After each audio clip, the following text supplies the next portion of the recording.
I'm Teisha Bader with Shalom TV's news update for Wednesday, August the 6th, 2014.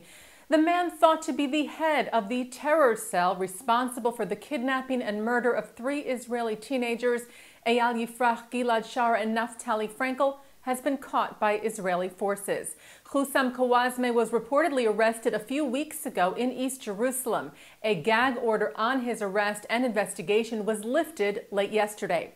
The Jerusalem Post reports that Kawazme gave the orders for the kidnapping and provided weapons and funds for the attack. According to Haaretz, citing the Shin Bet, Kawazme, who is from Hebron, told police that the 2 kidnappers, Marwan Kawazme and Amir Abu Aisha, drove to his house after kidnapping and murdering the boys, and that together they drove to a plot of land in Khalkhul, bought by Kawazme 2 months prior, and buried the bodies there. Kawazme also helped the kidnappers hide from the Israeli security forces and also reportedly admitted to receiving money for the attack from members of Hamas in Gaza. The 72-hour ceasefire between Israel and Hamas seems to be holding today. IDF forces, however, remain on the Israeli side of the border with Gaza, ready for any change in that situation. OC Southern Command Major General Sami Turjuman said yesterday that residents who live near the border area can return home. He said, "We are deployed in force around the Strip and around southern communities in order to continue to secure residents," but warned that if Hamas violates the truce, it will be making a serious mistake. Israel's Security Cabinet met last night to discuss the efforts now taking place in Cairo to reach a long-term ceasefire agreement. An Israeli delegation is said to be in indirect negotiations through Egypt there and is focused on 2 main issues: preventing Hamas from rearming in the short term and demilitarizing Gaza in the long term.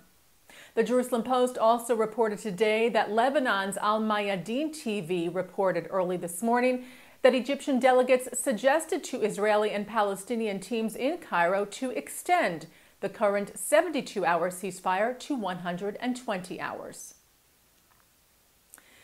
And as we've been reporting to you, anti-Semitism has been on the rise in the wake of Israel's Operation Protective Edge. And yesterday, the Anti-Defamation League criticized the president of Venezuela, Nicolas Maduro, and other government officials there for their recent public statements about Israel, which they say are contributing to a sense of insecurity for the country's Jewish community. ADL National Director Abe Foxman said the atmosphere of virulently anti-Israel criticism and an unwarranted focus on the Venezuelan Jewish community's attitude toward Israel enable an environment in which anti-Semitism can grow and flourish. The ADL has documented public statements and comments on social media from Venezuelan government officials comparing Israel to the Nazis, and Maduro calling on the Venezuelan Jewish community to express support for the Palestinians and speak out against Israel's actions in Gaza. B'nai B'rith International issued a demand that Maduro and those officials who support his inflammatory remarks cease doing so immediately. BBI President Alan J. Jacobs said of Maduro, "The climate he has created is dangerous to the Jews in his country and wholly out of line with a government's duty to protect its citizens." The Israel Antiquities Authority announced that they had found over 100 bronze coins from the 4th year of the Jewish revolt against Rome, between the years 69 and 70 CE, right before the destruction of the Second Temple. The IAA team, led by Judea District Chief Archaeologist Pablo Betzer, found the coins while excavating the remains of a small Roman-era Jewish village near the town of Abu Ghosh, just outside of Jerusalem. The coins are thought to be 1/4 or 1/8 shekel bits and are marked with the words "For the Redemption of Zion" and "Year 4", and decorated with the biblical 4 species of palm, myrtle, citron, and willow. They were announced yesterday to coincide with Teisha Bader, the 9th day of Av, which mourns the destruction of the First and Second Temples. An Israeli mathematics team won first prize in the International Mathematics Competition held this year in Bulgaria. The Israeli team included students from Tel Aviv University and the Technion.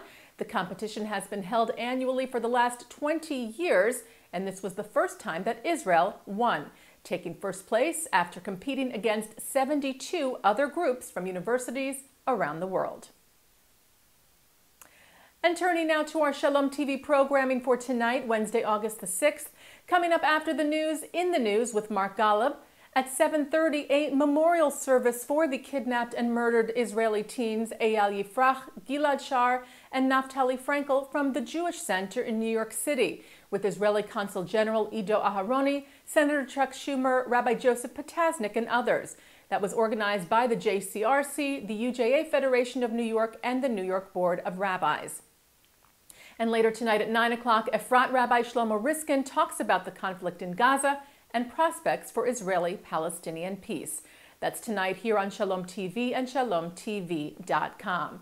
And that's Shalom TV's news update for Wednesday, August the 6th, 2014. I'm Teisha Bader.